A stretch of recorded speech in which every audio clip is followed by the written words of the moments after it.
И если посчитать, сколько лет я уже в терапии, то это 8-й год. То есть, Лаурик, ты пришла в терапию через собственную боль, так получается? Да, так и есть. Это моя бабушка вмешивалась в мою жизнь и даже повлияла на то, что мы могли развестись с моим мужем. Какие все-таки есть признаки, сепарирован ты или нет? Когда мы опекаем, мы хотим властвовать. Психологическая сепарация начинается с 8 месяцев. Да. Такая, лати, нет.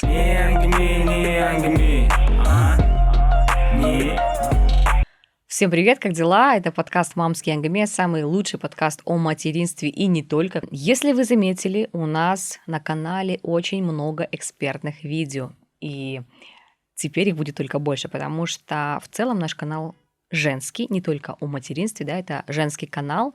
У нас есть рубрика Self-Made, а также у нас есть рубрика Эксперт. И сегодня у нас в гостях психолог, мама 3 детей, моя подруга по совместительству, тренер по эмоциональной устойчивости Лаура Байсалова. Лаура, привет. Привет, Айнур. Как дела? Спасибо большое Как за настроение? представление такое. Да, как настроение? Очень в ожидании была, да, нашей встречи. Да, мы с Лаурой на самом деле дружим, общаемся около 5 лет. Да, Да, где-то примерно, так. да, примерно. Все началось с пандемии, мы ходили в горы и как-то так хорошо сдружились. И я пару раз обращалась к Лауре, Лаура говорит: нет, извини, я тебя не могу терапевтировать, потому что мы там хорошо знакомы, вот. Но, Лаура, мне хотелось бы все-таки задать первый вопрос: почему ты пришла сама в терапию? Сколько ты вообще занимаешься психологией? До сих пор, кстати, я нахожусь, поскольку я работаю с людьми, и обязательно должна быть в собственной проработке, да. И если посчитать, сколько лет я уже в терапии, то это 8-й год. Угу. Так, если быть точно, да, с 2017, конца 2017 года. И по сей день. То есть, Лаурик, ты пришла в терапию через собственную боль, так получается? Да, так и есть. Началось все, наверное, в 2015 году, когда я начала осознавать, Мгм. что что-то не так. Тебе И сколько было на тот момент? 27, 26, 27 лет, да. И на самом деле ситуации, из-за которой я пришла, это были конфликты в семье. И мне захотелось понять, как выйти из этих конфликтов. Но я, наверное, так расскажу, постараюсь так не уходить совсем далеко в Да, детали, да, но да. это Мгм. важно, что пришла я через свой опыт. Мгм. Было так, значит, в браке я уже 15-й год, в этом году будет 15 лет. И когда я пришла в семью, то в живых отца мужа давно уже не было.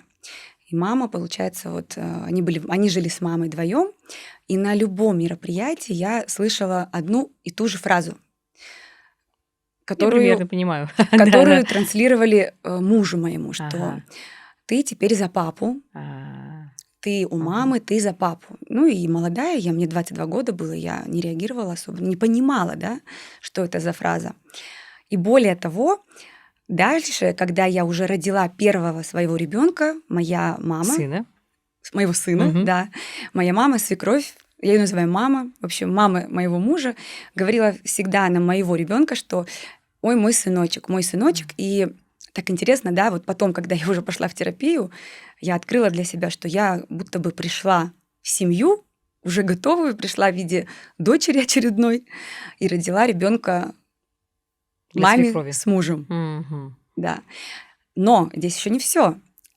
У меня тоже, как оказалось, когда уже в терапии я проходила все этапы, есть свои травмы, которые вскрылись в этих конфликтах.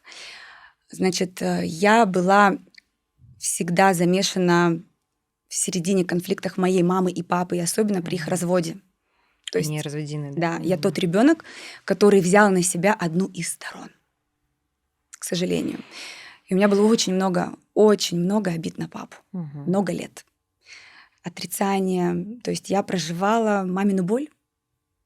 Я жила мамину жизнь. И представляете, да, вот когда с этой претензией к папе ты идешь в брак, то, конечно, там тоже есть много проекций на мужа. И в этом треугольнике нашем, то есть я, мой муж, его мама, в этом треугольнике у нас были конфликты. Вы вместе жили?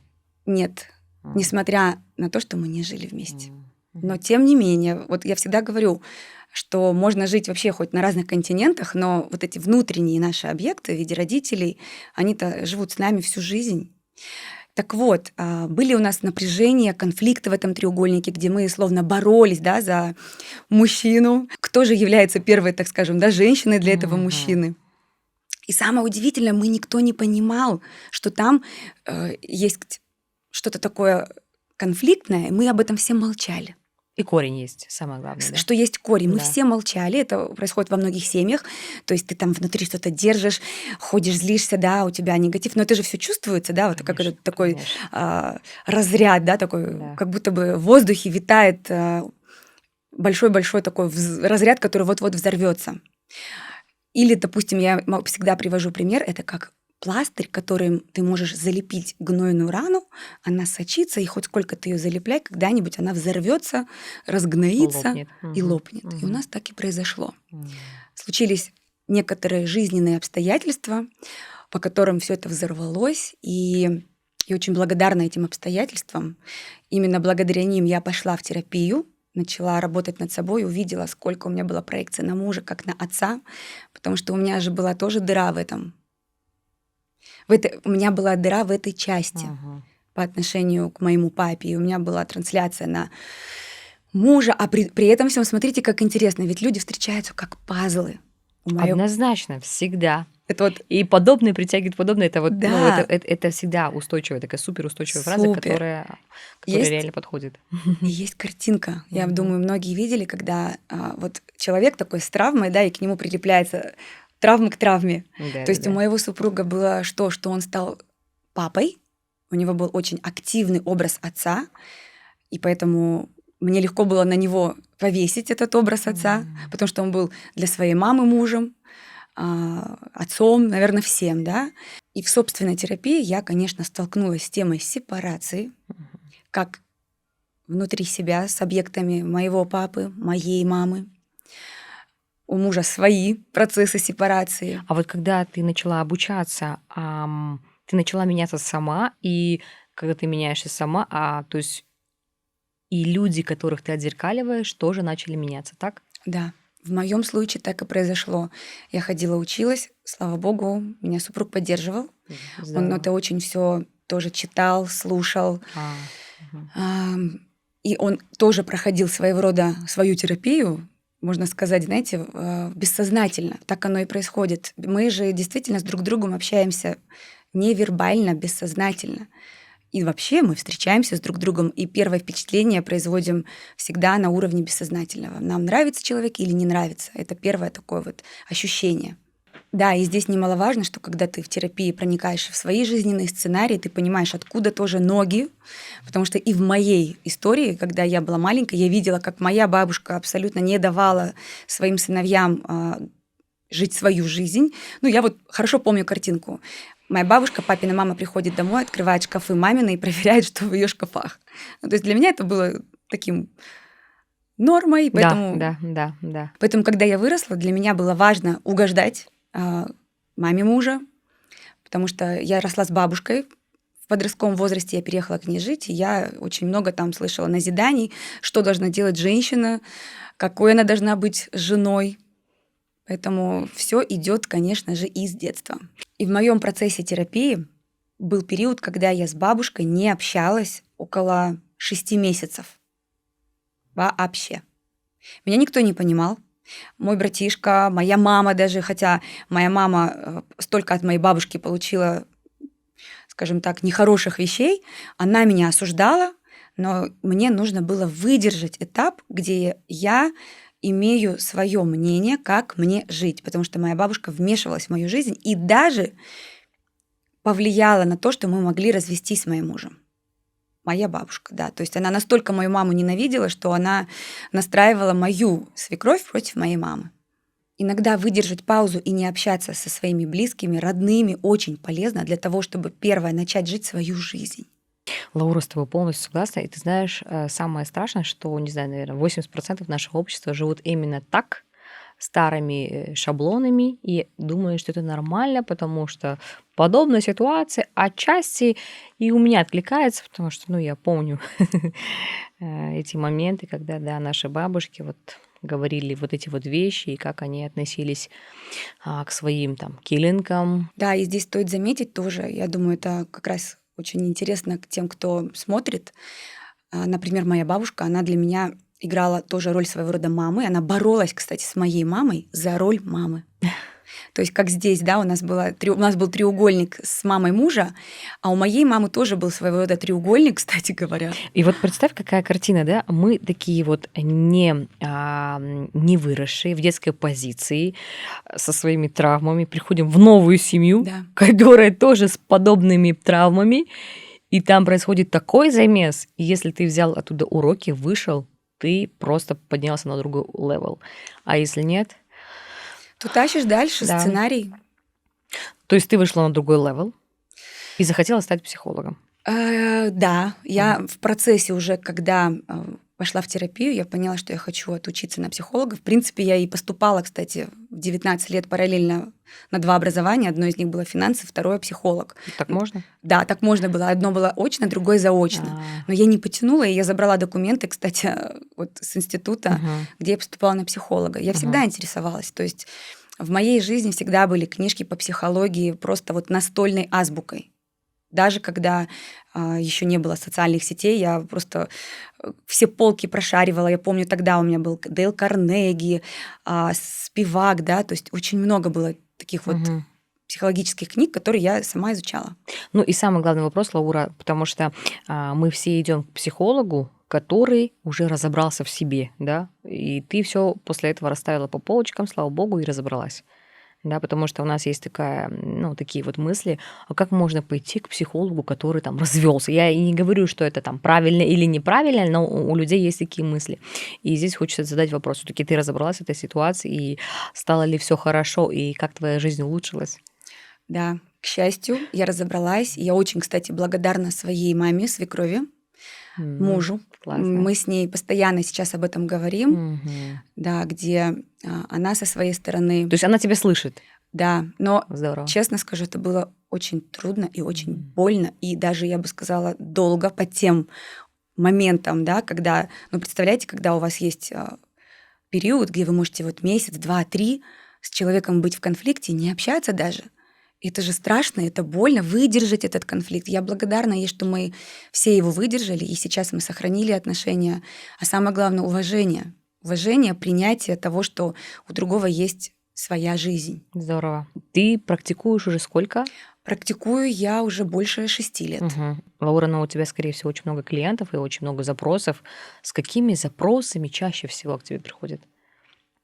Приходят с разными. Но самое удивительное, что первые особенно годы моей практики приходили действительно запросы, похожие на мой опыт. Это тема сепарации с родителями.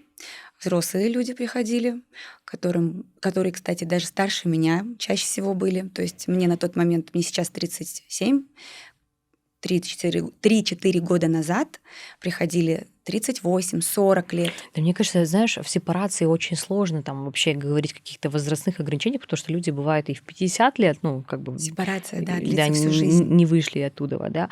И вот самая главная наша сегодняшняя тема — это тема сепарации, которая очень важная, потому что, вот как мы и сказали, это очень глубокая проблема в нашем обществе. Не будем говорить, что это связано с менталитетом и так далее. Давайте просто говорить в обществе, потому что зачастую у нас вот есть такое понятие, вот есть старший сын или там младший сын, да, младший сын больше, и он должен жить обязательно с родителями, а тут приходит Келен, и тут все начинается замес, сын не может уйти, потому что он не может уйти, потому что он обязан оставаться. Даже может быть речь не о каких-то совместных, да, проживаниях, даже может быть речь о том, как ты говорила, что дети находятся очень далеко, но сепарации нет.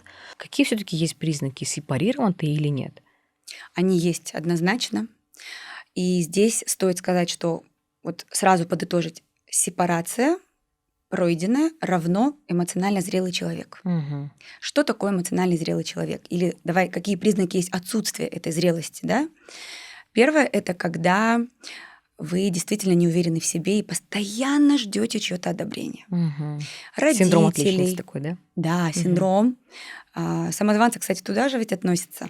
Да. Потому что это же все тоже внутренний объект. Кстати, вот здесь хочу пояснить, что такое внутренний объект. Есть реальный родитель, который для нас является фильтром в этот мир. Мама, папа и значимые другие взрослые — они фильтр. И пока мы растем, мы смотря на этот фильтр, впитываем все в себя. И если этот фильтр был классный, такой, знаешь, продвигающий, в котором было много уважения, Любви. любви, Мгм. да, более того, где тебе позволяли в рамках определенных расширять свои границы, более того, знать еще о своих границах, то, конечно, твой фильтр такой уверенный, ты стрессоустойчивый. Так вот, этот фильтр для нас являются родители. Поэтому признаки для нас отсутствия сепарации, когда я неустойчив, не стрессоустойчив, Мгм.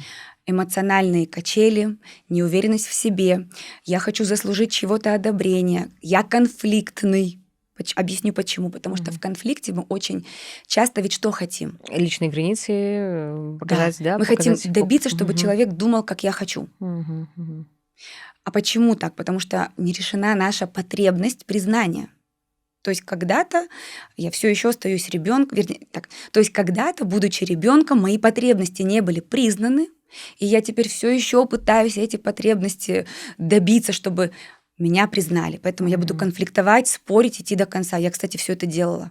Запрос признания, да, такой, да? Да, Мгм. у меня очень был такой, знаешь, повышенный градус спорить.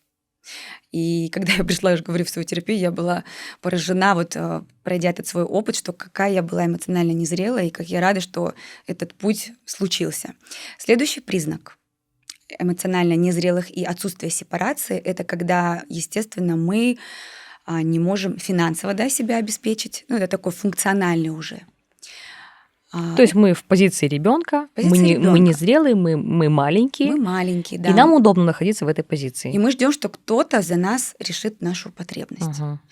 Плюс это эмоциональная зависимость. Вот у меня, знаете, какая еще была тема? Я говорила мужу первые годы жизни: если тебе хорошо, то и мне хорошо. Даже какой у меня был смех. Извиняюсь. Представляете? Ну, то есть мне было 22-23 года, Да. я Ну да, выросла ты маленькая эмоционально не малышка, сепарированной. конечно. Потому что, кстати, у меня моя бабушка мне не давала сепарации, даже не мама, бабушка, потому что она же боролась за роль мамы для меня. И вы представляете, когда я вышла замуж, она Мгм. звонила мне каждый день по несколько раз: что ты делаешь, а где твой муж? Я говорю, например: бабушка, я сейчас на день рождения с подругами. А почему ты без мужа? Я говорю, у нас девичник. Нет, нехорошо. То есть это такой был контроль повышенный, да, и мне не давали этой сепарации. В общем, у меня была сепарация с бабушкой, поскольку она играла большую роль фигуры родителя. Мгм.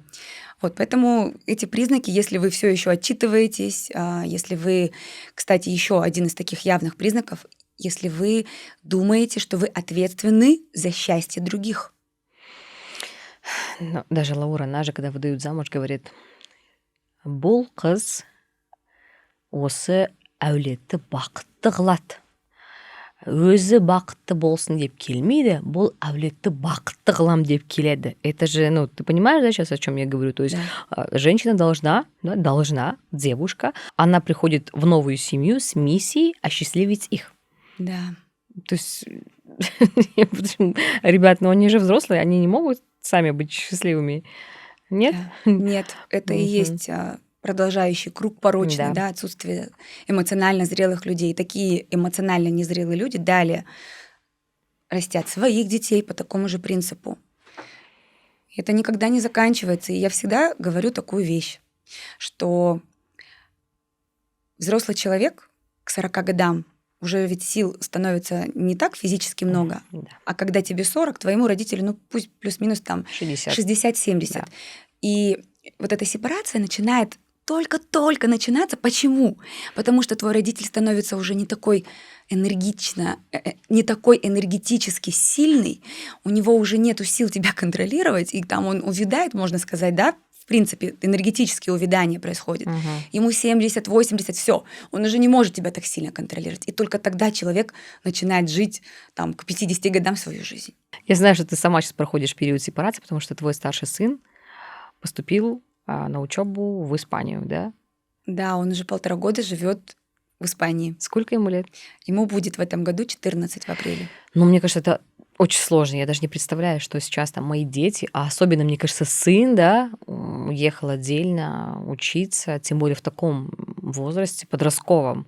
Да. И как это у тебя проходит самой? Тяжело было. Несмотря на то, что я человек, который занимается, да, с собой, осознаю свои процессы, понимаю, что лучше, а что нет, мне было непросто. И он уехал, когда ему было 12 лет, 1,5 года вот, да, прошло. И почему он уехал, да, здесь стоит сказать. С самого маленького возраста у него был интерес к футболу. Мгм. И мы лет с 5 уже начали вести дома разговор, что вот ты подрастешь, как все футболисты, в 12 лет уезжают из семьи и начинают свою жизнь уже прокладывать, С да, ума спортивную. сойти. С ума У нас сойти. были разговоры, это когда ему было 5 лет. И его любовь не пропадала. Мы всегда думали, ну, если исчезнет, окей, значит, ну нет, так нет. Но она все крепла, крепла, и когда уже ближе к 12 годам, так сложились звезды, я говорю, потому что очень все сложилось. Действительно, мы приехали в готовое место, то есть нам досталась, так скажем, квартира в аренду в Барселоне, а там найти квартиру нереально практически. Работу, говорят, легче найти, чем квартиру в аренду без контракта европейского, да. И нашли человека, с которым он там сейчас живет. Это мама и сын, семья, Мгм. которая за ним смотрит. И вот я его отвезла. И тут началось. Я возвращаюсь в Алмату, а у меня чувство, знаешь, как будто бы меня разрывают на части. Твой ребенок там, еще 2 сыновей. Ну, как бы здесь я и семья, и муж здесь. Переехать всей семьей пока что мы не можем, к сожалению. И у меня такой страх, что а как он там один? Конечно, Я не конечно. смогу узнать, что он делает, да? Ну, то есть Да. какой-то момент было такое, но ему же всего лишь 12 лет. И знаешь, с чем я столкнулась здесь? С чувством вины, Мгм. что я не могу сейчас о нем заботиться. Но на самом деле, кстати, да, вот тоже здесь пометку такую раз так отойду, что забота и опека– это разные вещи. Вот в сепарации важно прийти именно к заботе, а не к опеке, потому что часто мы путаем. Когда мы опекаем, мы хотим властвовать. Мгм. А когда мы заботимся, мы позволяем другому быть собой, оставаться и мягко, бережно быть рядом. И вот здесь для меня настал новый этап осознанного родительства. То есть, что не количество часов, проведенное с ребенком, важно, а качество. О чем ты с ним говоришь. И здесь этот этап у нас происходил первое время не просто. Почему? Потому что я переживала больше, даже не он. Он, кстати, оказался более готов к этому. А здесь есть ответ почему. Потому что в сепарации есть такой тоже очень важный теоретический аспект, называется это теория привязанности, которая уже более 50 лет на практике исследуется и подтверждается исследованиями. Чем прочнее у тебя надежная привязанность с ребенком, тем эмоционально устойчивым он вырастет. Здорово. А надежная привязанность это тогда, это вообще целая отдельная история. Это в первую очередь, когда ты рядом с ребенком, и при этом ты позволяешь ему оступаться, ошибаться, иметь свое мнение. Не тогда, когда ты ему говоришь, мы сейчас идем на мероприятие, в школу, я собираю ребенка, говорю, нет, одень эти штаны, либо ты идешь гулять с ребенком и говоришь, одень именно эту одежду. Он Ну, говорит, то есть даешь право выбора, да? да, даешь Мгм, право мгм. выбора. Но, естественно, есть рамки Да, определенные, да. обязательно, потому что есть условия безопасности, Мгм.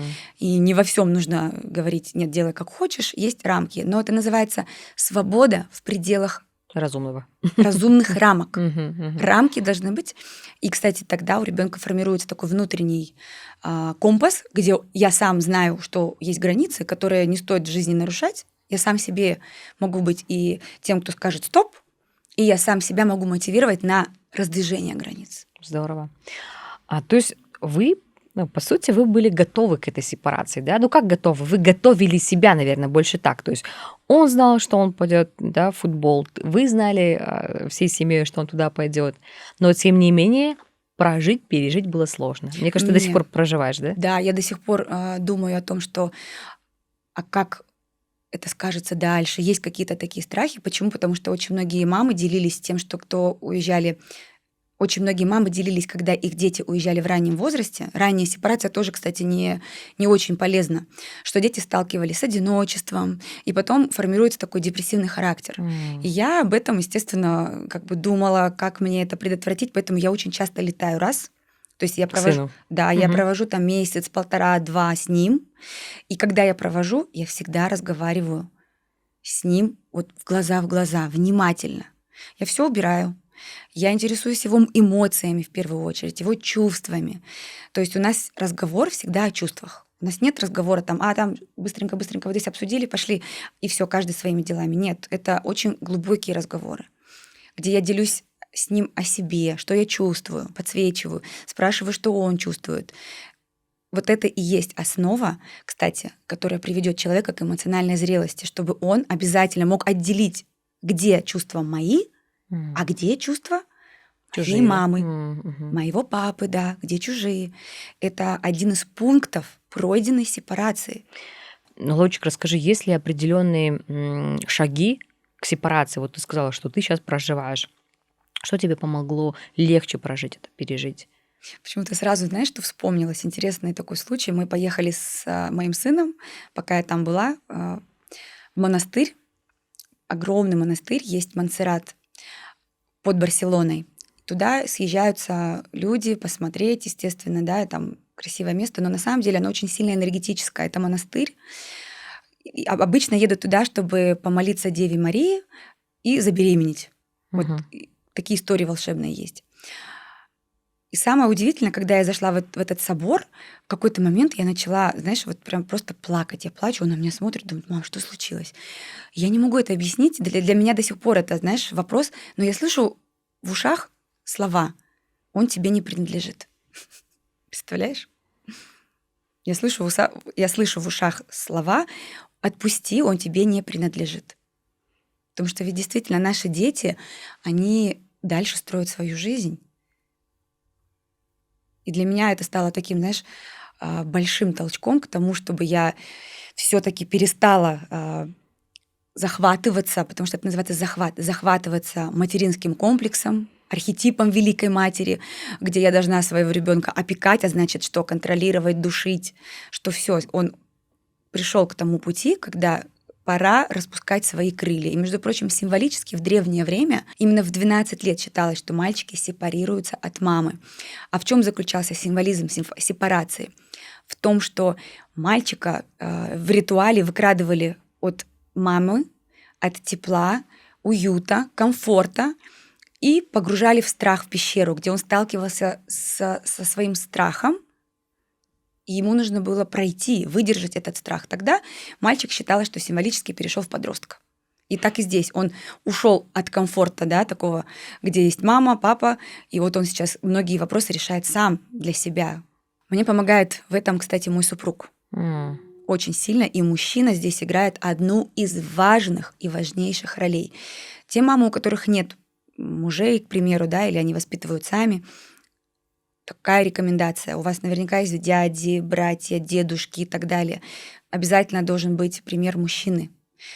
Пример мужчины, Модель. который вовлекает мальчика, особенно Мгм. вовлекает в мужскую жизнь, в мужской коллектив. И мне помогает муж. Он мне говорит: так, прекрати. Это мальчик, он будущий мужчина. И меня это, конечно же, останавливает. Честно скажу, говорю еще раз, несмотря на то, что я психолог, работаю над собой, но я в первую очередь мама, у меня есть чувства. И спасибо мужу. Ну, то есть в итоге тебе помогает, естественно, твоя терапия. Терапия, конечно. Тебе помогли те слова, которые ты услышала, да, наверное, твой Да, даже внутренний какой-то диалог. это внутренний, Да, да, и тебе, конечно, помогает супруг. в этом процессе, да. Мужчина Мгм. играет важную роль показать этот пример. Мгм.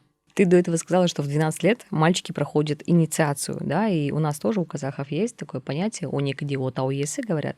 Ну, я думаю, что было это и в древних цивилизациях, и там мы видели в фильме «Спартанцы», да, тоже как инициировали мальчиков. И тогда получается так, кто-то сепарируется в 12 лет, а кто-то может и не сепарироваться в 47, в Никогда. 57 лет, да, а может и никогда. И тут вопрос, все таки кто ответственен за сепарацию? Хороший вопрос, важный. Многие отвечают. Кстати, как бы ты ответила? Но мне кажется, все таки дети должны взять на себя ответственность взрослого человека, да. Да, так и есть. Мгм. Все-таки ответственный ребенок, взрослый или даже маленький. Вот здесь тоже важно сказать, что сепарация начинается с 8 месяцев. Да. Такая, лати, нет. С 8 месяцев, да, это первый такой этап. Это ученые Да. последние, скажем, исследования говорят о том, что начинается с 8. Да, когда уже начинает ползать ребенок, Да, да? это вот Да. уже такой этап есть. Ну, вообще сепарация начинается с момента родов, по идее, да, Да, тоже. да. Вот он Он вышел, уже, и он уже не в твоей утробе, да, и да. действительно это Не в очень тебе. символично, потому что у нас есть такая память, когда мы в утробе матери, и при стрессовых ситуациях нам хочется, да, вот даже сжаться в позу эмбриона. У нас всех это есть. Поэтому сепарация начинается с периода рождения. Но такая психологическая сепарация начинается с 8 месяцев. И самый важный этап – это 3 года, с 3 до 5. Потом 12 вот как раз 14-16. И следующий этап – это уже 18-22. И самый важный, вот знаете, этап – это все-таки с 3 до 5. Если там были нарушения, так скажем, А какие нарушения там могут быть? когда мама не позволяет, первое, ребенку проявлять свои эмоции. Мгм. Вот тогда же он начинает я сам, да? Мгм. Во-первых, мама не позволяет проявлять самостоятельность и проявлять, самое главное, эмоции. Мгм. Почему? Потому что Жаболзунда, как мы говорим. Да, замолчи. Жаболзунда, не жлома, Да. не плачь. Не плачь, замолчи, прекрати. То есть запрет на эмоции. И это очень сложно мамам. Почему? Потому что они сами выросли Да, в запрете, да. поэтому они не могут выдержать собственных эмоций. Конечно, если я себя-то не могу выдержать, то я срываюсь на ребенка, и тем более я не позволю ему орать. Как так? Нет. И у меня, кстати, со старшим был такой опыт, я ему не давала. Лаура, это мы все дети того времени, да, которые переняли те самые привычки воспитания от своих родителей, а не от своих. Да. А здесь появился новый этап, где мы, там, не знаю, в личных границах, где мы не нарушаем границы и так далее, где мы там заботимся, и ребенок это личность, хотя раньше говорили жабозунду там Да. давали подзатыльник. И нам очень сложно сейчас на самом деле. И у всех мам нашего возраста примерно такая проблема, потому что первый ребенок, он прошел через все, К к сожалению. да. Да. Поэтому возраст с 3 до 5 самый важный. Поэтому, дорогие мамочки, рекомендация вам дать возможность ребенку проживать собственные чувства. Кричит, плачет, вы спрашиваете, что ты чувствуешь? Если ребенок не знает, а он зачастую не знает, вы говорите, тебе обидно, тебе сейчас больно, тебе горько, вы ему отражаете его чувства, показываете, что вы его понимаете. Таким образом, он через вас учится понимать свои чувства. И знаете, здесь есть научное, обоснованное исследование, что когда человек проговаривает свои чувства, то в головном мозге есть часть и область, которая отвечает за эмоции. Когда она суперинтенсивна, и мы не можем, да, ничего сделать с эмоциями. Как только я их проговариваю, интенсивность снижается, все, эмоции успокаиваются. Поэтому начните проговаривать, давать возможность ребенку плакать. И все. И вот я со своим младшим, ему сейчас 5 лет, он у меня в Инстаграме, те, кто смотрит, говорят, блин, даже я не знаю, как определить свои чувства, как знает он. Он четко говорит, вот он может сказать, я сейчас, мама, просто злой, или он говорит, я в ярости. То есть он может отличить злость от ярости. А вот со старшим мне приходилось уже в более его старшем возрасте помогать ему проходить все эти этапы эмоциональной устойчивости, где я помогала, поддерживала, выдерживала и давала место его эмоциям. Поэтому дети естественным природным путем пробуют эту сепарацию проходить, точнее, начинают ее проходить с 3 лет. И, конечно, здесь важна поддержка родителя. То есть начинает ребенок, да, кризис 3 лет, а родитель должен поддержать его. Даже элементарно в том, что ребенок орет и говорит, нет, я хочу одеть сандали. Ты ему говоришь, на улице снег, какие сандали? Вот у меня так было часто. И вот как, да, здесь? Но у ребенка же есть свое мнение, поэтому здесь это такая тонкая грань. Я всегда за баланс. Потому что Да, тоже... конечно. В первую очередь ты родитель, да, и Да, я всегда у за тебя есть баланс. логика, в конце концов, да.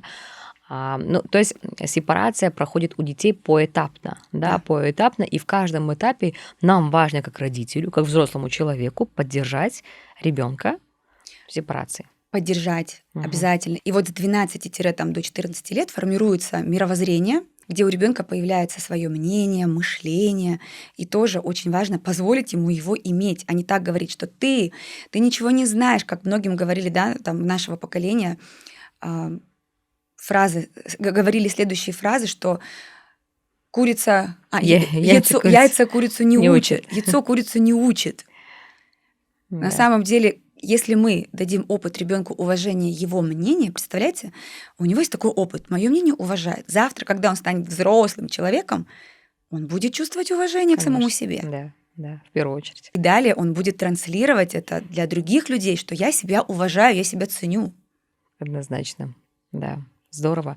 И я думаю, что сейчас этот подкаст будет для многих очень полезен, потому что у нас есть разные мамы, да, в разных этапах, и, соответственно, их детки тоже находятся в разных этапах, и очень важно вот это вот эти вот этапы сепарации детей не упустить, Да. и, как мы только что сказали, поддерживать и быть рядом. Вот это очень важно. Обязательно быть рядом. 18 такой самый крайний этап. Да, самый крайний. То есть смотри, я кратко сейчас проговорю, какие этапы. Да? Есть этапы, получается, 3. Это когда я независима эмоционально от мнения и окружающих людей. Далее это функциональное, когда я могу сама о себе позаботиться. Мы с тобой об этом говорили. Мгм. И еще такой есть этап мировоззренческий, восприятие, когда у меня есть свое восприятие, Мгм. в отличие от моих родителей. Хорошо, это вот что касается, да, вот больше юношеского периода. А вот я говорила о том, что бывают взрослые люди, которые не сепарировались, да, и таких примеров очень много, особенно, опять же, в нашем обществе. Есть один пример, приведу сейчас тебе. Моя подруга вышла замуж за парня, он жил с мамой, у него еще там были братишки и сестренки. И ты знаешь, подруга очень долго говорила, давай переедем жить отдельно, потому что у мамы нет мужа, и опять же, сын кто? Муж. Да. Да, то есть сын по роли стал мужем. И, получается, ее Енешка делила сына с моей подругой, да, и в итоге они развелись. Потому что он не хотел уходить из этой семьи. Она говорила, давай хотя бы переедем в соседний подъезд. Он говорил, как я могу бросить свою семью, свою маму? И она предлагала, давай хотя бы переедем в соседний подъезд. Но все было тщетно, и в итоге они развелись. И это ведь проблема общества, еще раз повторюсь, потому что зачастую младшие сыновья живут вместе. Там, бывает, что и не младший, бывает вот как твоя ситуация, да, когда это единственный сын, когда нет мужа и так далее. Это большая проблема. Они живут все вместе, кто-то, как ты, например, пошел в терапию и уладил, да, треугольник, а кто-то живет в этом. Вот как быть? Сейчас наверняка смотрит много девушек, которые живут там с родителями или, может быть, не живут с родителями, но которые не сепарированы и не сепарированы их мужья. Что делать? Это очень болезненный вопрос. И не все могут, кстати, его решить. И не все могут его понять. И понять, и решить, и как в случае с твоей подругой, в итоге, видишь, это закончилось тем, что она ушла. Да, это развод. И зачастую действительно выход стоит в том, что у человека есть выбор. Если ее муж выбрал остаться в роли сына, вот здесь внимание, смотрите, сепарация не подразумевает разрыв отношений с близкими. В моем случае, я когда рассказывала про бабушку, да, я же сейчас продолжаю с ней общаться, только уже на другом уровне. Она мне не звонит каждый день. То есть есть определенные, да, как бы границы между нами, когда она знает, что я могу сидеть с подружками без мужа, то есть все это я уже не чувствую вину за это, кстати. Мгм. Вот, ведь я же еще и вину за это чувствовала. Да. Далее мы говорим о сепарации тогда, когда каждый становится на свою роль.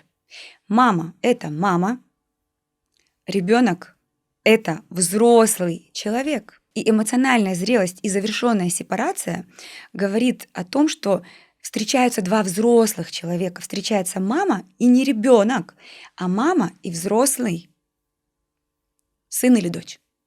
То есть одно даже слово сын или дочь. Потому что когда ребенок, я говорю ребенок, а сын это сын, дочь, да? Мгм. И когда два взрослых человека могут договориться, услышать о том, что так, окей, мам, ты вот так это представляешь, и я не буду тебя сейчас переубеждать, потому что ведь почему мы хотим переубедить родителя? Потому что мы не сепарированы. Мы хотим доказать, что наша точка зрения правильная, мы, значит, не сепарированы. Мгм. А когда мы соглашаемся, что у мамы есть свое мнение, это ее опыт, но я знаю, как мне лучше, и я Мгм. могу отстоять, и более того, это еще и реализовать. Окей. То есть всегда есть выбор. Если этот сын остается там не сыном, а мужем, то что приходится делать девушке, которая пришла в эту семью? Или налаживать этот треугольник, если она готова, да, к этому, или уходить? Так Да, получается? 2 пути. Ну, потому что порой иногда невозможно его наладить, и невозможно наладить, потому что мы не можем поменять других, особенно мы не можем поменять то поколение, которое Конечно. выросло абсолютно в других условиях и рамках. И, соответственно, тогда выход либо мы остаемся, кстати, кто-то выбирает все-таки остаться в роли тоже не эмоционально зрелого человека. У меня, кстати, такие кейсы есть. У меня был парень в терапии. У меня был парень, так звучит. В общем, у меня был клиент в терапии. Парню было тогда 30 лет, когда он пришел. Он был несколько лет в терапии, около 1,5 лет. И в итоге он признал, что я не смогу, я сейчас не готов, но он все понимал. Он все понимал. И он говорит, я не смогу пока от мамы сепарироваться. Он это понял, и он вышел из терапии. А был другой кейс, тоже мужчина. У него проходило очень жестко этап терапии, вплоть до того, что мама ему озвучивала даже в словах, что когда он начал ей ставить какие-то границы и проговаривать, она говорила, как так, я думала, что я буду с тобой гулять по парку за руку. Представляете? То Ну есть, да, это ее ожидание, да. да, и, соответственно, кстати, про ожидание, вот ты сказала, отсутствие сепарации говорит о том, что мы ожидаем, все еще ожидаем. А когда сепарация завершается, мы перестаем от кого-либо что-то ожидать, что кто-то закроет наши потребности. Муж закроет наши потребности, начальник, мама и так далее. А почему все-таки больше мужчины в нашем обществе не сепарированы? Это уже очень психоаналитическая тема. Это уже про патриархальное общество и так далее? Нет, наоборот. Это про как раз-таки матриархальную тему. Ага, Да, потому что здесь есть про нереализованную женщину. интересно. Ведь смотрите, когда в патриархальном обществе женщина не реализована, да, то есть она подавлена, как она еще и где она еще может реализовать свою власть? В материнстве? Конечно, с детьми. Поэтому есть еще такое выражение, что удушающий рай матери. Ого. Да, удушающий рай матери. Если мы не хотим прогнившего и удушающего рая материнского, женщине важно заниматься самореализацией. Опять про самореализацию. Очень важно. Да, очень важно. Иначе тогда она будет всю свою энергию вымещать на детях, душить их своей, опять же, опекой, не заботой. Это абсолютно большая разница. В опеке есть власть, в опеке есть контроль и инвалидизация, когда я делаю немощного своего ребенка. А в заботе я рядом, Любовь. любовь. Когда ты упал, я рядом. Если тебе нужно, я тебе дам руку. А если нет, ты сам встанешь. Ну давай все-таки объясним, да, более подробно, чтобы не было такого, что каждый мужчина, который живет с мамой, он не сепарирован, да. То есть он может же быть сепарирован, но при этом жить вместе. Как мы различим в этой ситуации? Например, девушка пришла в семью, а он говорит, мы будем жить вместе. Как ей различить, сепарирован или нет? Да, это возможно. Они могут жить вместе с мамой, но мужчина при этом будет сепарирован. Признак этому тогда, когда мама находится на роли мамы, а он на роли, опять же, не ребенка, а роли сына, у которого есть уже теперь своя семья. И мама признает, что он взрослый, у него есть своя семья, относится к нему как к взрослому сыну. Он же, в свою очередь, относится к маме с принятием, без чувства вины, долга, имеет ответственность перед мамой. И все. Здорово. Давай все-таки подытожим. Как понять, что ты сепарирован? Первое – это когда у тебя нет эмоциональной зависимости от мнения, да, кого-либо, родителей тем более, начальника, подруги даже. Кстати, мы и на подруг проецируем. Второе – это чувство долга повышенное, когда нет чувства долга, что ты ответственный за чужое счастье. Далее мы принимаем родителей такими, какие они есть. Мы соглашаемся с тем, что они не плохие, не хорошие, они такие, какие есть. Далее психологически зрелый человек признает, что у каждого есть право выбора на свою жизнь. Это когда мы уважаем выбор чей-либо. То есть мы уважаем, что мама наша хочет, там, например, сейчас покрасить волосы зеленым цветом. Представляете, мама. Ну и пусть красит, так да? бывает, да. Да. Они так не говорят, мама, мне за тебя стыдно. Или наоборот, мама говорит, мне стыдно, что ты так ходишь, дочь. То есть мы уважаем желание другого. Но и в итоге самое важное, процесс сепарации завершается тогда, когда человек будет думать так, что я сам могу все себе дать. Не кто-то мне должен все принести, не кто-то должен реализовать мои потребности, а я сам себе все могу дать. То есть ты в позиции взрослого Да, человека. Да. да. Здорово, здорово, Лаурчик, спасибо большое за очень полезную информацию. Мне еще безумно нравится этот комментарий, когда пишут: классно, я открыла этот подкаст именно тогда, когда он мне был нужен. Поэтому всем, кто нужен, берите для себя самое нужное, самое важное. И еще у нас всегда есть подарок от нашего гостя. И сегодняшний подарок — это книга. Книга И «Тайная опора». «Тайная опора». Классная книга, очень крутая книжка. А также бесплатная консультация у Лауры. Взамен, конечно же, на ваши лайки и классные комментарии. Напишите, пожалуйста, в комментариях, как вы проходите сепарацию и что вам помогло. Да, возможно, мы не все сказали, может быть, вам что-то помогло, то, что мы не проговорили, да, что-то особенное. Вот, пишите, пожалуйста, мы будем ждать ваши комментарии. Спасибо, Лаурочек, большое. Ну и для тебя, Лаурочка, у нас есть подарок. Наверняка ты Ух уже ты. видела, да, в коллаборации с компанией РТ. Спасибо. Мы делаем вот такие вот блокнотики. Ух ты, Можешь открыть, спасибо посмотреть. Да. Спасибо. Да. Могу раскрыть? Да, конечно, это наша традиция такая. Как В классно. общем, Лаура, спасибо тебе большое. Мы только что говорим с Лаурой, что можно здесь говорить и 4 часа, Да. и этого времени не хватит, потому что есть очень разные виды там, сепарации, не сепарации, когда есть один родитель, и зачастую там в основном, да, сепарации от женщины идет, сепарация от женщины идет от матерей. И это правда очень сложно. Поэтому нужно остановить этот процесс, если это такая бесконечность, и взяться за себя. Живите свою жизнь. Да, Я бы пожалуйста. сказала, что нужна, конечно, смелость, чтобы жить свою жизнь, но поверьте, бонусы Да. от того, когда ты живешь свою жизнь, они несравнимы ни с чем. Это даже есть на курсах вот финансологии, вот, как разбогатеть и так далее. Там тоже есть такой момент сепарации, когда ты в позиции взрослого человека, то ты зарабатываешь. И это правда. Это реально правда. Давай, открывай. Да, я чтобы не мешать тебе Да, со да, звуком. Да, я могу Цвет говорить какой еще бесконечно. классный. Можно, да, вот прям Ух вот ты! так. Да-да-да-да-да. Как красиво, супер просто. Давай, И Нурик, я буду Лаурчик. теперь Да, с ним. да. Ой, Обожаю эти эмоции. Да. неожиданно. Слушай, я почему-то не ожидала этого. Давай, Показать? Лаурчик, да, конечно, покажи. Это я и мои 3 деток. Классно. Наслаждайся, пиши свои пожелания, Спасибо цели, большое. мечты, просто, не знаю, план, распорядок дня. Супер. Пусть все будет хорошо. Лаурчик, спасибо тебе большое за Спасибо классный тебе, Айнура, что подкаст. подняла такую важную тему. И да, Это ты действительно, подняла важную тему. можно говорить очень долго и вообще часами. Да.